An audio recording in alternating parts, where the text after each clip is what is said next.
This episode is brought to you by Shopify. Whether you're selling a little or a lot, Shopify helps you do your thing, however you cha-ching. From the launch your online shop stage, all the way to the we just hit 1 million orders stage. No matter what stage you're in, Shopify's there to help you grow.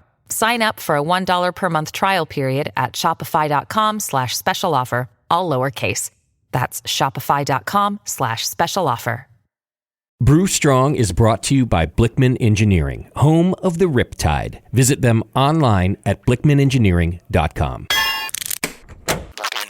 Brew Strong is brought to you by Blickman Engineering, home of the top-tier brewing stand. Visit them online at blickmanengineering.com.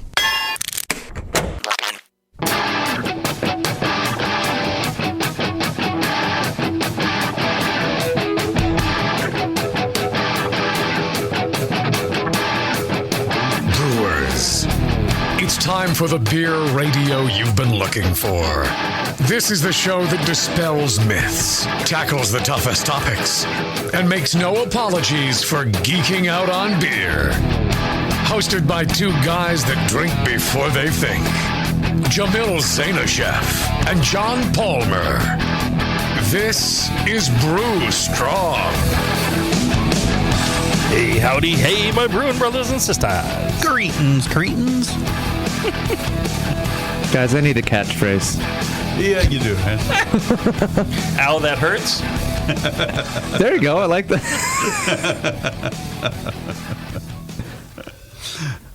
Catchphrase, like a STD catchphrase? Yes, ooh, that's catchy. Ooh, that burns.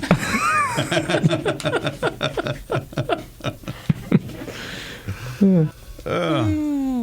Honest to God, my son was telling me that last week he was doing these drone experiments out in the baseball diamond over at university.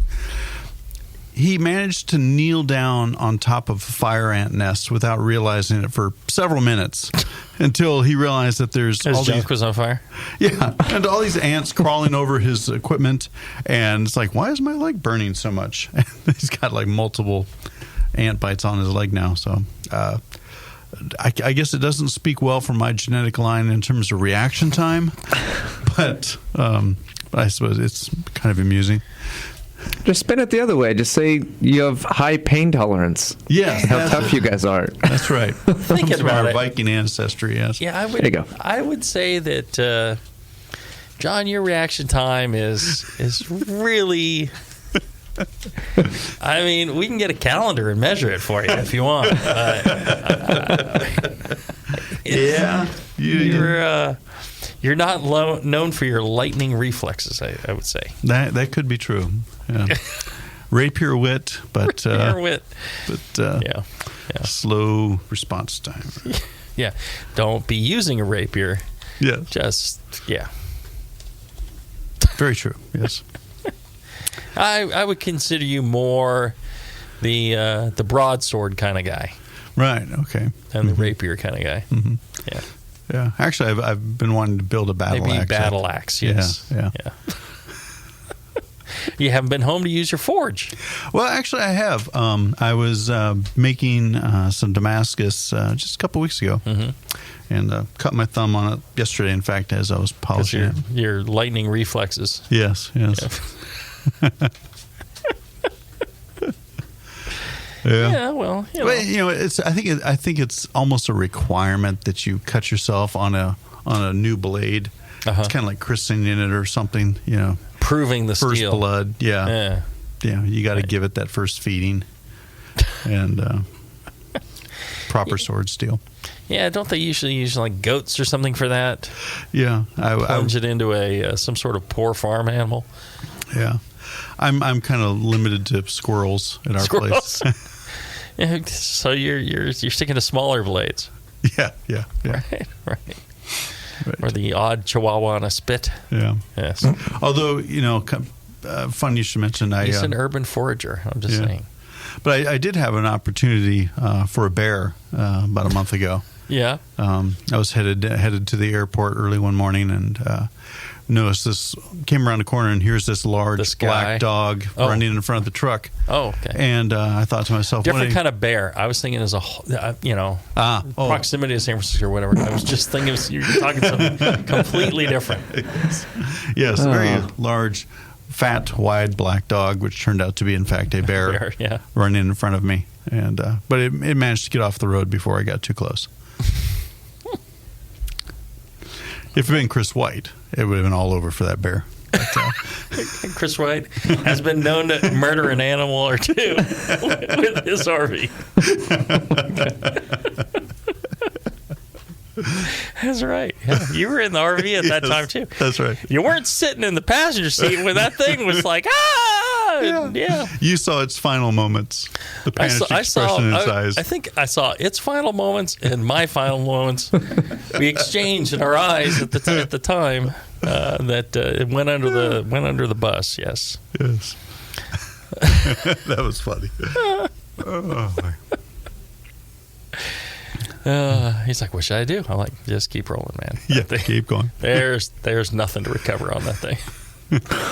What are you going to do? Oh, my God. Yeah. Speaking of rapier wit and bears, our good friend John Blickman. Thrown under the bus, yes.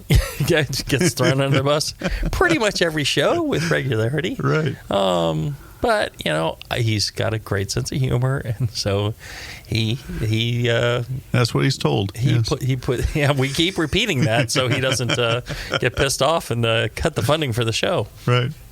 But if you have a chance, I would highly recommend you go and check out what his high level of intelligence has created across the wide span of the equipment they produce, the fine detail of the workmanship, the innovation of what they come up with. I mean, truly, if you can name one person that has innovated more in brewing equipment and home brewing in the world, the number one at the top of the list is John Blickman. That is very true. There's nobody else even close. Yeah. I mean, there's other people that come out with some pretty cool stuff. Oh, yeah. But Blickman's head and shoulders above everybody else. Yeah, consistently. Yeah, and you could see this stuff at BlickmanEngineering.com. They're always coming out with new stuff, so it behooves you to check back frequently. And if you get a chance, I would love it if you would send an email to John Blickman. You can use feedback at BlickmanEngineering.com and tell him, hey, thank you for supporting the show. Thank you for paying for the show so I don't have to. I really enjoy the show, or you hate the show, and why are we talking about things of a sexual nature? Because that does come up. Yeah. Right. Because we're pretty much infantile in our maturity. And we try to keep brewing fun. Yeah, Pivo. All right. Yeah. All right. Yes. Yes, that's me and Paul. Do you know they're coming out with a Deadpool Christmas movie? Oh, really? Yes. Oh, good. Yeah, you should check out the trailer on YouTube. It's hilarious. He kidnaps Fred Savage, Princess Bride. Yes. Has him on the bed and everything. It's very funny. Are they really coming out with a movie, or is it just a fake trailer? They really 12th. Are. Yeah. Once Upon a Deadpool. There you go. All right. Now I know what I'm going to be doing on Christmas. All right. Anyways, I would say hi to our good friend John Blickman. Make his Christmas by telling him how much you appreciate it. Hey, and if you're buying a Christmas present, make it a Blickman Engineering product. I'm just saying. Yeah. That's what I'm doing. Tell your significant other that's what I want for Christmas. One of these expensive, cool things, or not so expensive, cool things. Lasts a lifetime. That's true. You get yourself a nice brew plant. That thing's lasting pretty much forever. You could brew many thousands of batches of beer on it, and then sell it for probably more than you paid for it at that time if you take good care of it, because it won't really wear out, and the price of all these things are going to go up over time, especially with the price of stainless going up. All right, today we are covering fermentation temperature questions, which y'all seem to have a lot of.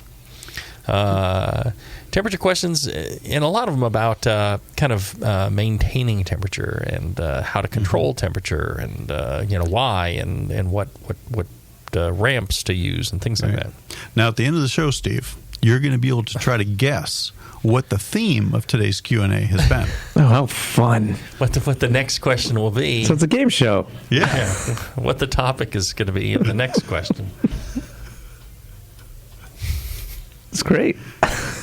Do you love coming here and being abused by us? So much. Well, that's Texas Crack Wrangler. He loves the abuse. Yeah. So, there you go. So do we have, in fact, a question keyed up? We do. All right. Yeah, let's go ahead and hit the first one. All right. Room or beer temperatures? Dear Brew Strong, I have a question on fermentation temperature. When talking about fermentation temperatures, I'm also to assume we are talking about the temperature of the room that the beer is fermenting in, or the actual temperature of the beer in the fermentation carboy. I've been just going off of room temp for a while now, but noticed that my primary fermenters produce a lot of heat in the first few days, sometimes taking the temps above the optimal range for the yeast. Right. So that's why we're never talking about room temperature. I mean, we talk about room temperature in the, it may affect your cooling or whatever, but you really can't ferment. The biggest change you're ever going to make to your beer is having fermentation temperature control, because ambient temperature is kind of wrong for fermentation unless you're making something sour or something funky. It's just that the yeast, they start off really active, they produce a lot of heat, and they're charging along, and they're producing a lot of these compounds that you don't want in the beer. And then, they start to taper off, and they're cooling down, and the whole mass cools down, and then they don't quite finish out. It's better if they're cooler at the beginning and warmer at the end. But right. Regardless, you want to measure the temperature of the beer. And that's simply done. A stick-on fermenter strip like you were using on your carboy, perfect. That actually tells you the temperature of the beer inside. It really does work. Mm-hmm. But you don't need anything fancier than that. But you need the temperature of the beer. Yeah. There's one caveat to that, and that if you have a cheap single-stage controller or a controller high differential, if you're measuring the temperature of the beer and running the refrigerator, let's say, off of that, the refrigerator could overcool by a considerable amount as that beer temperature slowly goes to the set point, if it's cooling at the beginning of fermentation. And then, because the refrigerator, the container temperature is colder than the controller, it's going to cool down past your intended fermentation temperature point. If you get a two-stage controller, one that had both heats and cools, now you can avoid that by, as soon as your beer hits its temperature point and starts to go below it, then the cooling will shut off and the heater can come on and raise that ambient temperature back up to closer to the set point. It's kind of like catching it as it drops. It depends on with. I've had that issue with refrigerators. If you've got a glycol system on your fermenter and so on, then you have better control. You have more of a problem with glycol than you do with the refrigerator, and the reason being, the refrigerator goes down. It doesn't go that cold. Mm-hmm. It's one of the reasons I suggest people use refrigerators versus freezers. It's also for moisture, but the refrigerator box heats up really quick. Okay. That's why your refrigerator is constantly going on and off, and it gets down into the 30s. It's not the air in there does not have a lot of thermal mass. Thermal mass, exactly. It's minimal, and then the insulation on those things is minimal, especially if you're using an older fridge. Right. The seals aren't that great. it tends to not really carry that much, whereas glycol has a lot of thermal mass. And when you surround a container in that can be a real problem. And you can ice it up. Right, and it'll continue carrying a lot. So, Okay. if you, especially on these bigger fermenters, and we've got like 4 jackets on our fermenters, and each holds 10 gallons. You get 40 gallons of 28-degree glycol. There you get a lot of drift if you're not careful. If you got if the differential isn't right, it can be an issue. But I see what you're saying, and it could be an issue. But I think just having temperature control is far more important than not having it. I agree. I totally agree with that. Yes, I think we're all saying the same thing. Yeah. All right, let's do this. Let's take a short break. When we come back, we'll have more of your questions right after this. The 21st Amendment. Watch out! Do you like beer? They make beer. Watch out! Do you like friends and fun? They make friends and fun. Watch out! Do you still like to have a good time? The 21st Amendment. Watch out! The 21st Amendment in San Francisco, located at 563 2nd Street, 2 blocks from the building where baseball is seen and played. Try their beers in the pub or try them in the can, featuring Monk's Blood. Made with real monk. Watch out! So why not have the best time of your life? Go to the 21A and Sean O'Sullivan will personally greet you with a can of Monk's Blood. The 21st Amendment. Watch out! This advertisement is not in any way affiliated nor associated with the 21st Amendment Bar and Pub, nor its subsidiaries or affiliates. This telecast is not copywritten by the 21st Amendment for the private use of the Brewing Network. Any use of this telecast without Jamil Zainashev's consent is prohibited. Suck it, JP. Hey, it's Kaylee Cuoco for Priceline. Ready to go to your happy place for a happy price? Well, why didn't you say so? Just download the Priceline app right now and save up to 60% on hotels. So whether it's Cousin Kevin's Kazoo Concert in Kansas City, go Kevin, or Becky's Bachelorette Bash in Bermuda, you never have to miss a trip ever again. So download the Priceline app today. Your savings are waiting. Go to your happy place for a happy price. Go to your happy price, Priceline. Your support of the Brewing Network means everything to us. We couldn't produce shows without you.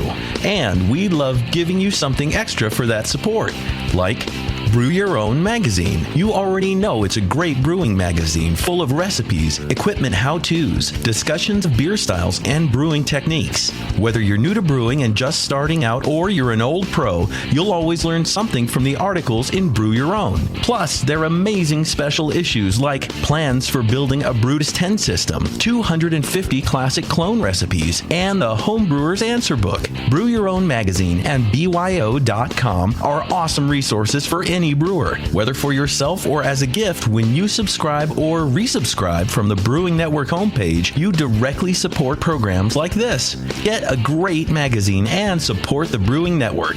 Subscribe to Brew Your Own right from thebrewingnetwork.com. Are you a member of the White Labs Customer Club? If not, you should be. It's the easiest way to earn free stuff for turning in your old homebrew labels from either Vials or Pure Pitch. All you have to do is save your labels and redeem them for things like free yeast, an exclusive White Labs t-shirt or sweatshirt, and even the opportunity to brew with the yeast man himself, Chris White. Signing up is easy. Just go to whitelabs.com/customer club, fill out the registration form, and then mail in your labels. They will return the favor by sending you awesome White Labs swag. Go sign up today at whitelabs.com/customer club. White Labs, pure yeast and fermentation since 1995. Since 1979, Williams Brewing has offered the finest equipment and freshest ingredients and the best customer service in the business. Check out their brand new patent-pending mash and boil 110-volt electric mashing and boiling unit. This compact all-stainless unit lets you mash, sparge, and boil just about anywhere that has a 110-volt plug. Double-wall construction adds to efficiency and safety, and a precise thermostat keeps temperatures where you want them. Unlike insulated buckets and converted coolers, multiple temperature rest mashing is easy to do, all for under $300. They also feature the Mark II work pump, a magnetic drive high-temperature pump that does the work of pumps that cost twice as much, as well as exclusive Brewer's Edge regulators and quality Keg King kegs and disconnects. Check them out today at williamsbrewing.com to brews their vast selection. Do you know the 3 most important rules in brewing? Sanitation, sanitation, and sanitation. And no one does it better than 5-Star Chemicals. 5-Star knows sanitation. You can only sanitize clean equipment. And 5-Star knows how to clean, too. For craft brewers and home brewers, 5-Star has what you need to keep your fermenters, serving tanks, kegs, and draft lines sparkling and free of any beer-spoiling bacteria. PBW, caustic, acid cleaners, Star San, SaniClean, lubricants and defoamers, pH stabilizers, and more. 5-Star Chemicals has cleaning supplies, safety supplies, heat exchangers, pumps, hoses, and valves. And 5-Star is proud to offer eco-friendly products that exceed customer expectations. If you have a cleaning problem, you need the 5-Star solution. Visit 5starchemicals.com or call 800-782-7019. 800-782-7019 and get the 5-Star treatment today. Back to the beer guys that make other beer guys look like wine guys. Brew strong.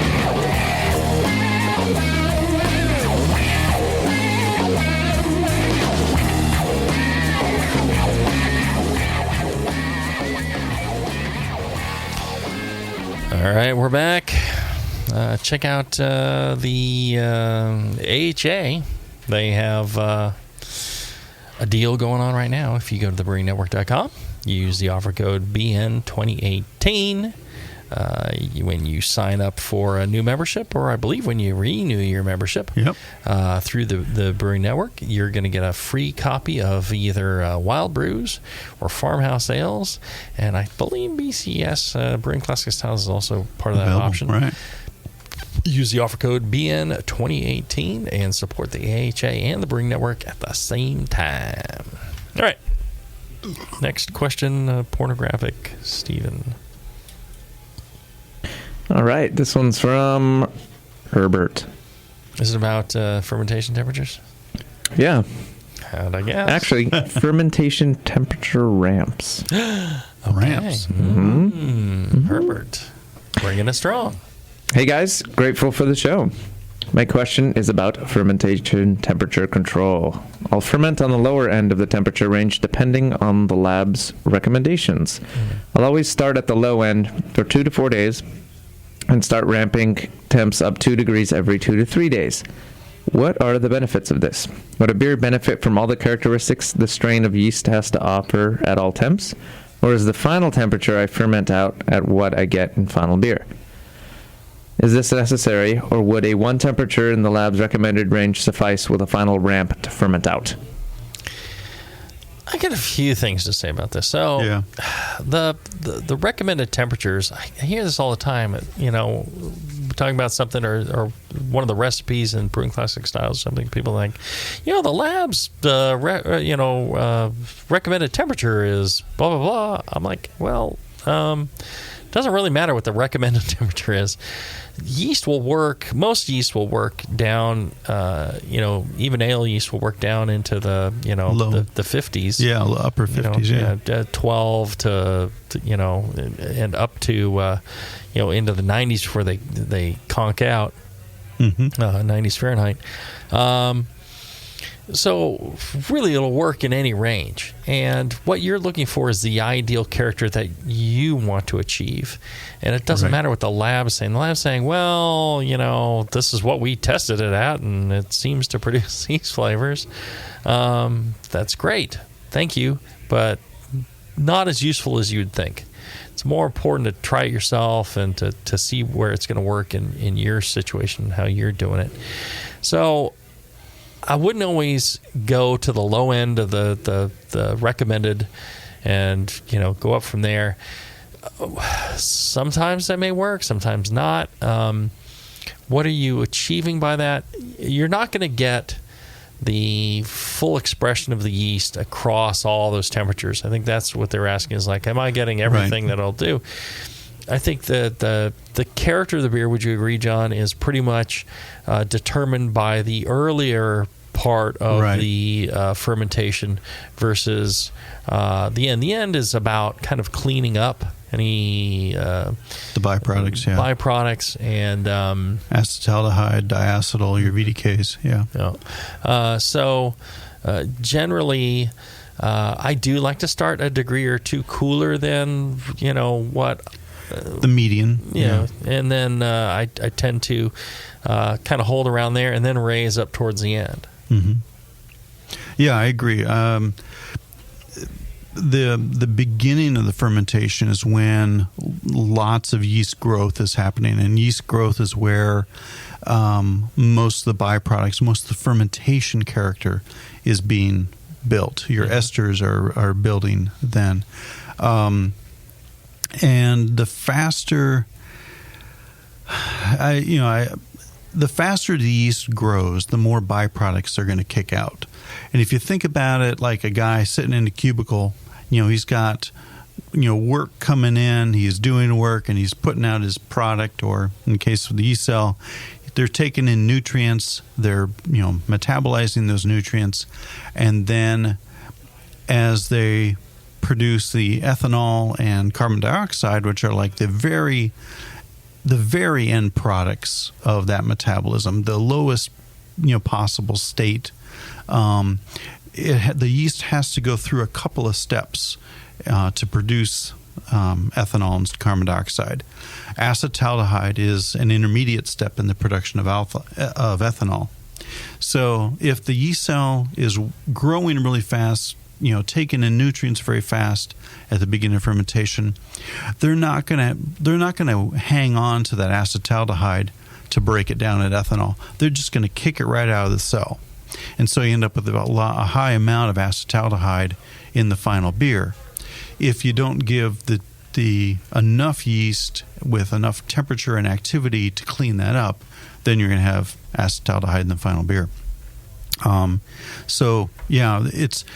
There's balancing your pitching rate to balancing the yeast character and the temperature to control the amount of yeast character that you're generating in the beginning versus the number of healthy active yeast at the end of fermentation to clean up and maturate that beer. Would agree with that kind of big picture scenario? Yeah, absolutely. Yeah. So, when it comes back to temperature control, in general, we recommend starting cool, finishing warm because of that overall big picture. The actual temperatures you use for a yeast strain are, depend on manufacturer's recommendations, but also really your experience, your pitching rate, and the amount of yeast character that you want out of that beer. All right. Next question. All right. This one's from Christopher. Hi, Jamil and John. I've been brewing for about 5 years and recently invested in a fermenter with built-in temperature control. It's the SS BrewTech Brew Bucket with heating and cooling. Mm-hmm. I have read in Jamil's yeast book that the yeast do not like temperature changes of more than 1 degree Fahrenheit in a 24-hour period. For optimal fermentation, should I have my degree of accuracy on the fermenter set to plus or minus 0.5 Fahrenheit? How about when pitching a yeast slurry into cooled wort? Does the cooled wort and yeast slurry need to be within 1 degree Fahrenheit of each other? If the wort is at 65 degrees and the slurry is at 7 degrees, will the yeast end up expressing heat shock proteins? So I'm not sure where the 1 degree in 24 hours comes from. That was more like 1 degree an hour. Right. So the heat shock protein thing is either when you force the yeast, you drop them into something warmer or colder, generally by 10 degrees is kind of, it's depending on the strain and other conditions. Right. But, if it's less than that, it tends not to be a problem. I would try and get it close to what it is, but if it's 3 degrees, 5 degrees, you're probably fine. As far as 24 hours, generally, so like when we're doing lagers, you don't want to change the temperature more than 3°C in 24 hours. like 6 degrees Fahrenheit a day. So when we do lagers at Heretic, we'll drop the temperature as we're cooling it 3 degrees Fahrenheit in the morning, 3 degrees Fahrenheit at the end of the day on the controller. Okay. And then we're slowly ramping it down. The reason you don't want to do that too quickly is because if you cool the yeast at the right rate, crashing can make them essentially gather more glycogen reserves quickly, I think, and store more glycogen. It's one of the things that helps with prepping yeast for packaging when, like a yeast manufacturer is producing a product for you. And it's one of the things that they do, or I believe almost all of them do, to prepare yeast that has a lot of glycogen reserves. But when you quickly crash yeast, it's at the expense of certain compounds, which are the precursors of esters. And so when you are trying to cool down a lager fermentation to lagering temp, you slowly bring that temperature down. You don't want to crash it quick. You want to bring it down slowly so that those compounds are utilized another way. I don't know exactly what's going on. I read a paper from I can't remember who. It's got citation in the book about expressing like 50% more of these compounds that later on become flavor active in the beer, and if you quickly crash the temperature. Yeah, I've noticed that a lot of craft brew lagers don't have very good head retention. And I wonder if it's because of this perception that, at the end of lagering or the end of fermentation, they're crash cooling, chilling too fast, and maybe extruding more lipids from the yeast cell. Because, for a nice Pilsner, you would expect very good head retention, but I've seen it in a couple of major brands where head doesn't last more than 30 seconds.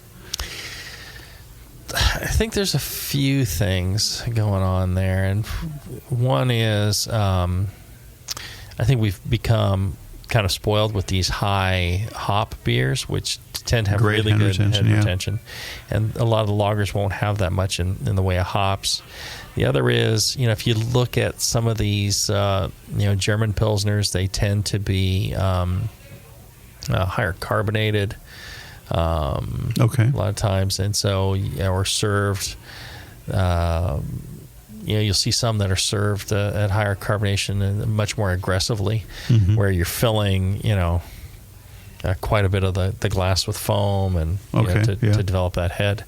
Whereas craft beer, a lot of times the serving is not up to really the Pilsner standards, right?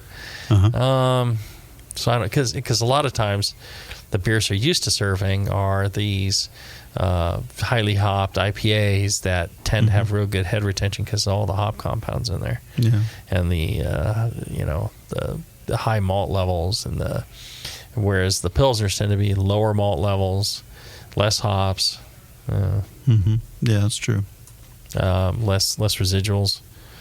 Yeah, good point though. And on the what sort of differential, like John was saying earlier, you don't want these wide swings, and if you have a high differential, you may end up with the fridge cooling down too much, and then the beer's not reacting that quick, and then you'll overshoot. So a finer differential certainly does help. You don't want your fridge switching on and off constantly. It's going to burn out. But at the same time, you don't want to overshoot 10 degrees. Exactly. All right. Let's take a short break. When we come back, we will have more of your questions right after this. Hey, my brewing brothers and sisters. This is Jamel Zanishev, and I want to tell you about Heretic Evil Twin. You might be familiar with my homebrew recipe, which uses massive late hopping to create a balance between the malty sweet and the hoppy bitter, along with an outrageous malt and hop character. I wanted a beer with the same bold hop and malt character, so we played around with the homebrew recipe until we were able to make a great commercial version too. We've created a beer rich in malt character, full of caramel, toast, biscuit, and an ever so subtle roast note. On top of that, we piled in an insane amount of Citra and Columbus hops at the end of the boil, as well as in dry hopping. This damn-the-cost approach to hopping gives Heretic's Evil Twin a great blast of citrus and tropical fruit that can't be matched by any other hop. The result is a bold, malty, hoppy, but easy drinking beer. This is our top seller, our flagship beer, and I couldn't be prouder of it. Cheers. To find Heretic beers near you, click on Find Some at hereticbrewing.com. Are you looking for a simple brewing system that's great for all grain brewing, but everything on the market seems to be full of compromises? Blickman Engineering has the answer. The Blickman Brew Easy All Grain Brewing System. The Brew Easy is a complete system with easy upgrades and a beautiful compact design, perfect for any size brewing location. At its core, the Brew Easy is built on two gorgeous Blickman Boilermaker brew kettles, a high-temperature March pump, and either a top-tier gas burner or the new Boil Coil electric heater. The Brew Easy adapter lid allows the pots to stack on top of each other, forming an efficient, strong, and compact brewing setup that comes in 5, 10, and 20-gallon batch sizes. Upgrade your Brew Easy system with full automated control by adding a Blickman Tower of Power temp controller, and make moving around easy with the Blickman Kettle Cart. The Brew Easy is modular. If you already own a Boilermaker kettle, you can build your Brew Easy by purchasing just the modules you need. The new Brew Easy all-grain brewing system. See it today at blickmanengineering.com and brew with Blickman quality on your new Brew Easy.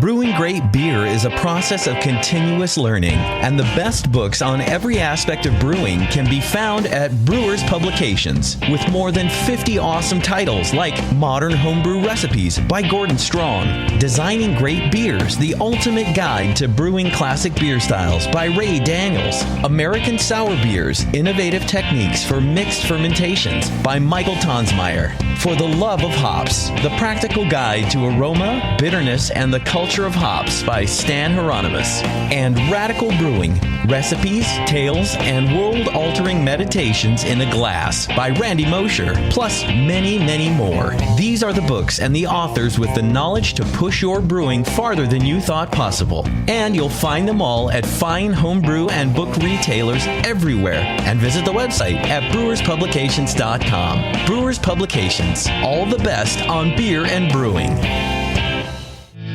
If you work in retail sales, the restaurant industry, or are a new craft beer enthusiast, or you know someone who is, you have got to check out Beer 101. Beer 101 is an online course created for anyone wanting a quick introduction to the vast world of craft beer. Beer 101 covers the history of beer, brewing ingredients and processes, vital stats like ABV, SRM, IBU, and gravity, styles, tasting, glassware, and pairing beer with food. The Beer 101 course is offered by the Brewers Association at craftbeer.com, also home to the truly awesome Beer Style Finder, a visual guide to every beer style. Quickly play with color, bitterness, and alcohol content to interactively explore the entire world of beer styles with a gorgeously designed interface to your favorite beverage. The new Beer 101 course and new Beer Style Finder are only available at craftbeer.com. Craftbeer.com, celebrating the best of American beer.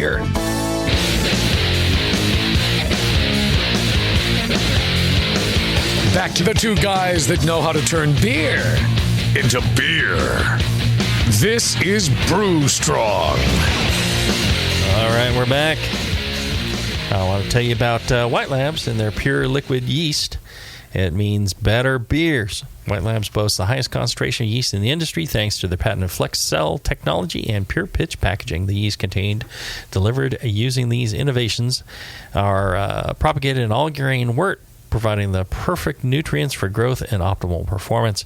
With White Labs Pure Liquid Yeast, your finished beers will meet the high-quality flavor profiles that you intend to produce. Discover the White Labs difference. Visit whitelabs.com/yeastbank to find the perfect strain for your next beer today. All right, let's see here. Next question. Give us something about fermentation this time. Yeah, fermentation temperature. That'd be right up my boat. Perfect. This one's about fermentation temperature controllers. So it's close. All right, it's close. Good job pulling that one out. Yeah. All right, this one's from Antonio. John and Jamil. First, I want to say enjoy the show and appreciate the knowledge bombs. I am looking to invest in fermentation temperature control, and I know you guys have done a show on the topic before. I am a small batch brewer, and I am considering a wine cooler with built-in digital thermostat. Will this do the job, or should I purchase a full-size fridge with a Johnson or Renko controller? Thanks for the time. Well, I think everybody wants a full-size Johnson. Bevo, do you agree? She agreed. Nodding, yes, yeah. Very good. The wine. I mean, that's the wine cooler. That's kind of like a dorm fridge size thingy. Right. They're like mini fridge size. So that's okay for keeping your wine at a temperature, or they turn them into these cascarators too, where you want cellar temp. Yeah, absolutely. But the problem with them is you could use that, but you need the controller. The reason for your Johnson or your Renko is look on Pio's face. Talking about Johnsons, it gets her interested. The reason for your Johnson is to control the temperature based on the beer temperature. The Johnson allows you to attach your probe to the fermenter, or put it in the fermenter, and once you've got your Johnson in the fermenter, you're able to measure the actual temperature of the beer and control cooling based on the temperature of the beer. Right. The problem with relying on one of those wine fridges and the digital controller on that is that you're just changing the ambient temperature around the beer. And it's measuring the ambient, which is not going to respond to the needs of the beer and the yeast, because the holding a consistent ambient temperature means that when the yeast are slowing down, you're actually applying more cooling than is needed. Mm-hmm. So that's why you need a good Johnson. Yeah, that sounds good. Yeah, can't beat a good Johnson. I think you probably would want to go, even though he says he's doing small batch brewing, maybe 1 to 2 gallon. I'm feeling that wine fridge for the money is going to be just not up to the task. I would kind of and more expensive than you need. You could buy yourself a little dorm fridge if you need compact. Yeah, and a good Johnson. Yeah. Good Johnson's running only $50. Even depending on how handy you are with electrical stuff too. You build your own Johnson. Yeah. Right. You get on eBay. My roommate took a little Raspberry Pi, and essentially that ended up being a temperature controller, and hooked it up to his little dorm fridge. Right. And that works really well. And they have these little controllers on eBay out of China for $12 or $20 or what they are. And pretty cheap. Get yourself a good Johnson for cheap from you China. Crying there it's a little bit, Bevo? Yeah. A little bit. When you were talking about the Pro, I lost it. I lost all self-control. She lost all self-control. There you have it. Talk about Johnsons. Good Johnsons. And can't beat small a Johnson.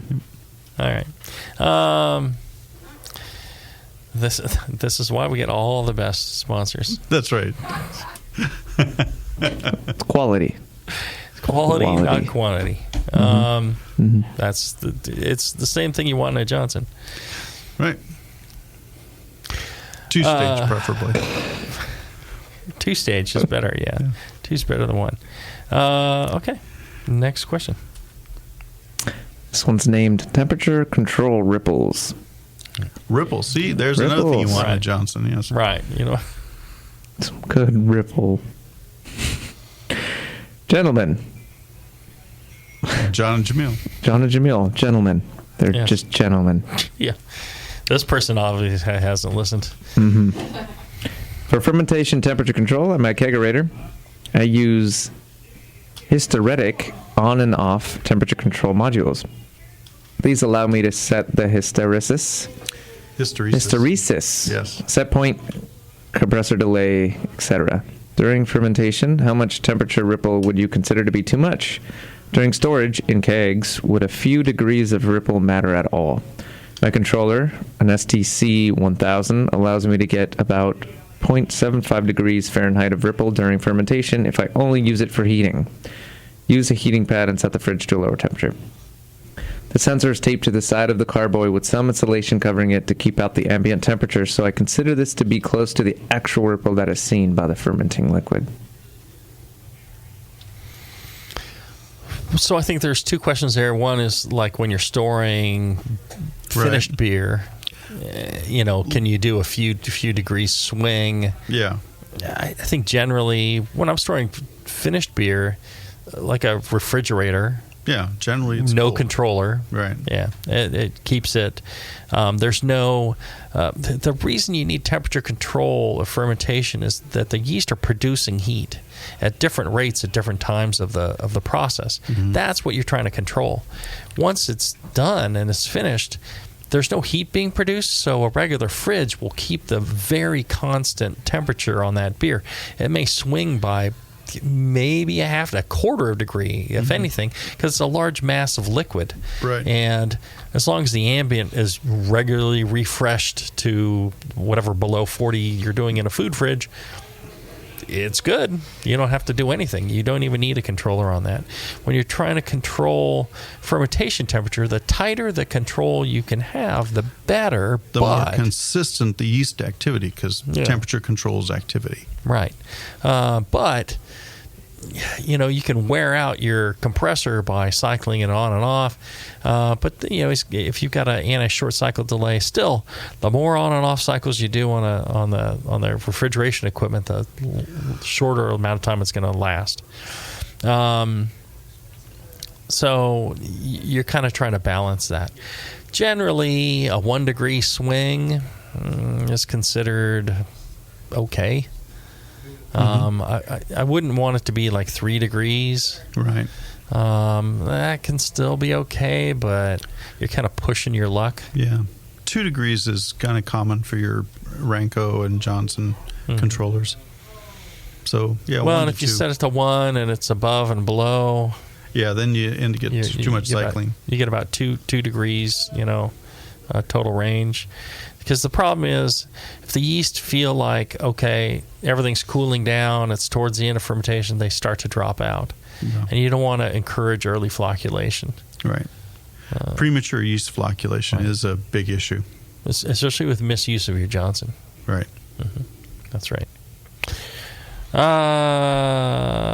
Okay. Let's take one more break. And when we come back, we'll wrap up with 2 more questions, I think, right after this. Are you looking for a simple brewing system that's great for all grain brewing, but everything on the market seems to be full of compromises? Blickman Engineering has the answer. The Blickman Brew Easy All Grain Brewing System. The Brew Easy is a complete system with easy upgrades and a beautiful compact design, perfect for any size brewing location. At its core, the Brew Easy is built on 2 gorgeous Blickman Boilermaker brew kettles, a high-temperature March pump, and either a top-tier gas burner or the new Boil Coil electric heater. The Brew Easy adapter lid allows the pots to stack on top of each other, forming an efficient, strong, and compact brewing setup that comes in 5, 10, and 20-gallon batch sizes. Upgrade your Brew Easy system with full automated control by adding a Blickman Tower of Power temp controller, and make moving around easy with the Blickman Kettle Cart. The Brew Easy is modular. If you already own a Boilermaker kettle, you can build your Brew Easy by purchasing just the modules you need. The new Brew Easy All Grain Brewing System. See it today at BlickmanEngineering.com and brew with Blickman quality on your new Brew Easy.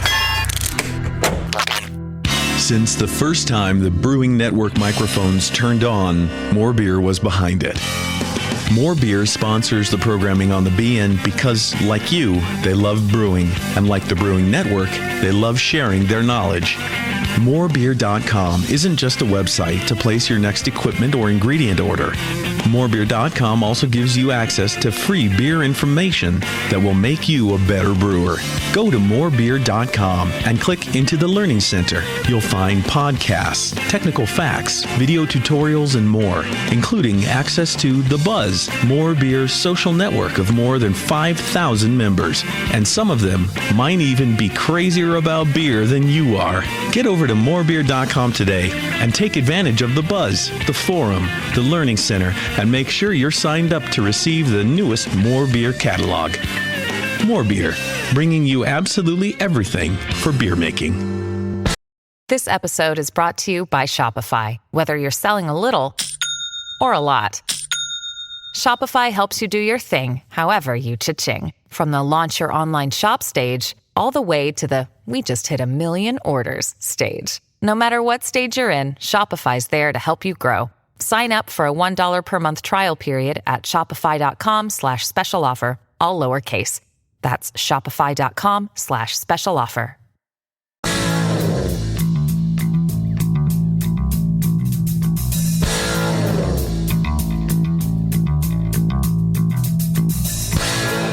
Learning to brew has never been so disgusting. This is Brew Strong. All right, we're back. Oh. See, being sober and doing a 3-show day is not that hard. No. I guess being sober is the hard part. But, yeah. All right. We should have ice cream next time. That would help. Right. Next question. Yeah. Ice cream. Yes. Okay. It's about a fermentation temperature sensor. Mm-hmm. I'm a relatively new homebrewer catching up on old shows. On your February 20th, 2011 live Q&A show, you had a question about using a thermowell in the center of the fermenting beer to sense/control fermentation temperature versus taping the temperature sensor to the outside of the fermenter and insulating it really well. Both Jamil and John gave their opinions. Then Jamil said, I was wondering what Blickman would do. I would love to hear what Blickman would do. Did you ever ask him? And if not, would you? Well, I did. Yes. I know there's always people that like to stick their probe in the fermenter, and I've always said no, just tape it to the outside. And people have said, no, my God, and people tried to prove that there was some huge differential between them. I'm like, it's liquid in contact with glass or plastic in contact with the sensor.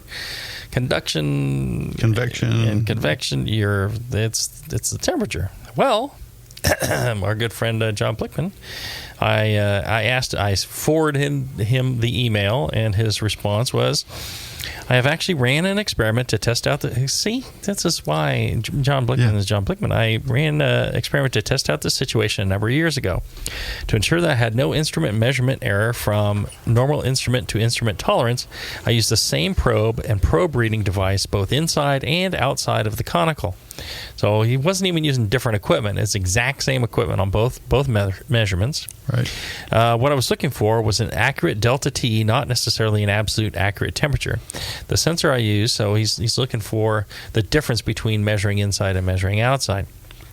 So you can't say, well, the sensor may be off. It's like, well, sensor. He's proving the difference between the two measurements. The sensor I used was an NTC thermistor. These are commonly used in thermopens and refrigeration controllers in the 0 to 250 range. Ideal for brewers, they are just as accurate as an RTD, but less fussy and fast reacting. What I was trying to determine was the temperature gradient across a small homebrew sized vessel during an active fermentation cycle. This was a question we got often from our customers. In this case, it was a 14.5 gallon fermentator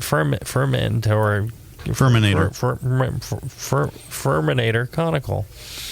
I taped the probe mid-height on the sidewall of the conical using aluminum duct tape. This aluminum tape is very thermally conductive and aids the sensor in achieving the same temperature as the side of the conical. The conical was in a temp-controlled refrigerator. I allowed the sidewall reading to stabilize and took a reading. I then placed the same probe sanitized inside of the conical through the airlock hole and immersed it to the same depth but in the middle of the wort. Again, I waited for the reading to stabilize, and I took a reading. The readings were maybe 1 minute apart. I measured a 0.5 degree Fahrenheit delta. So my opinion was that in small vessels used in homebrewing, the cost and hassle of using a thermal well and having to clean it was not worth it. The simplicity of the old school tape is what I do at home. It works great, and there's nothing to sanitize or clean. There you go. That's pretty damn thorough. Right. 0.5. 0.5 Fahrenheit. Fahrenheit. That's nothing. Yeah. Yes. In a quarter of a degree C. In 14.5 gallon fermenter. Right. Yeah, that's as big as kind of any home brewer is really going to go for anyway. There's really no issue with that. And the time you really want to control the fermentation is active fermentation, where there should be, if there's any fermentation going on, there are convections happening. There's CO2 being released. If you see bubbling come out of your airlock, the liquid is being circulated and stirred in a continuous fashion, and the temperature in the center is pretty much the temperature on the outside. It's homogeneous. Right. And if you throw some insulation over that thing, I think there's probably even less differential between them. So you can just tape the sensor on the outside. Blickman's suggesting use the metallized duct tape, right? And that could help transfer a little heat onto the temperature onto the sensor, and then slap a piece of bubble wrap or styrofoam block over the top of it. I guarantee you're reading the temperature of the beer, and it's not an issue. All right, last question. We'll call it a day. This one's about the last third of fermentation. A number of times I've heard Jamil recommend increasing the temperature during fermentation in order to keep the yeast active, especially, quote-unquote, during the last third of fermentation. How do you determine when fermentation is 2/3 complete?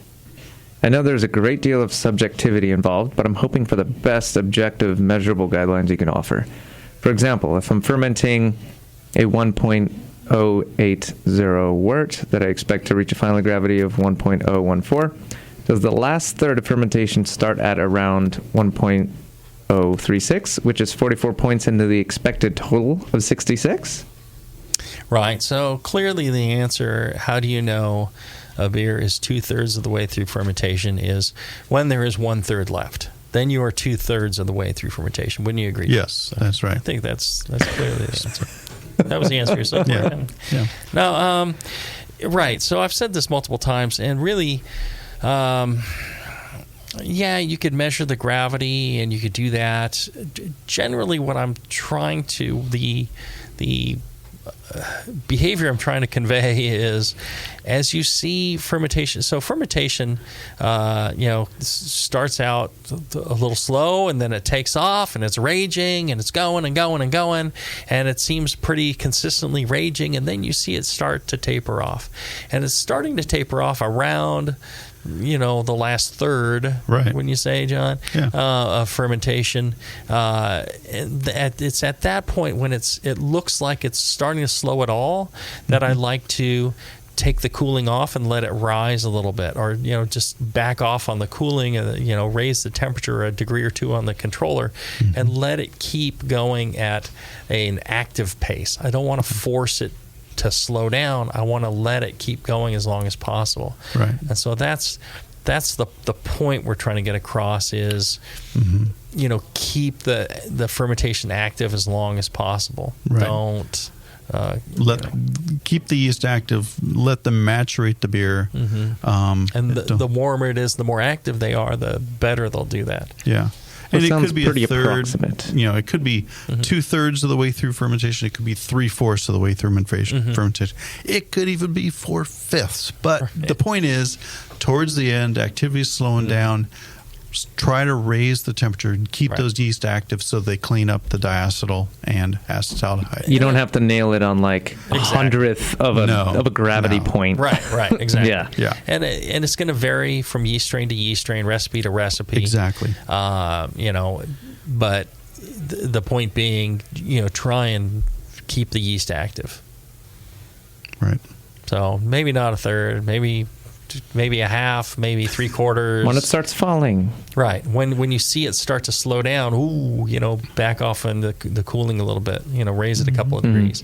I wouldn't completely take it off because, it depends on the yeast and some of them it can be, get too active all of a sudden and then you've got other problems. But, you just start backing it off. I like to, take a degree or two off every day and, because it's going to continue to slow and you want it to rise up a little bit. So you're saying in this craft that is a lot of science, that there's an art to it in this point? Right. It could probably be boiled down to exact science, and there could probably be a controller built to do this automatically. And yes, John Blickman could build that all for us.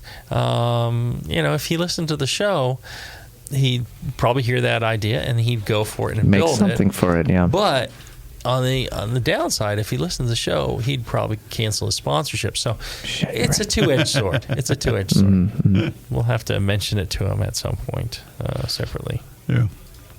But don't get wrapped around 2/3. Just understand that we're saying the concept. The concept, exactly. Yes. Cool. It's an art as well as a science. Mm-hmm. There you go. Well, and if you enjoyed this show and you enjoy our sponsors, I would suggest you reach out to them and tell them how wonderful they are. I know if you're listening live, Blickman Engineering has some Black Friday deals. You check out at blickmanengineering.com.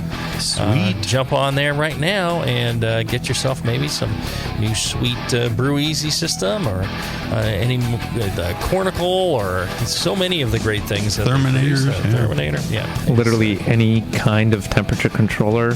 Any type of temperature controller, exactly. For God's sakes, For please. God's sakes, don't be a porno, Steve. Don't be a Get porno, yourself Steve. a fermentation controller, and your beer will improve off of that one thing. I guarantee it. If you get a chance, also check out the HA offer. Use that offer code BN2018 and check out ylabs.com and all their great yeast at their yeast bank. Good people, good stuff, and help and support the show so you don't have to do anything other than say thanks to them. There you go. Check it out. And until then, brew strong, everybody. Brew strong, everyone. It burns.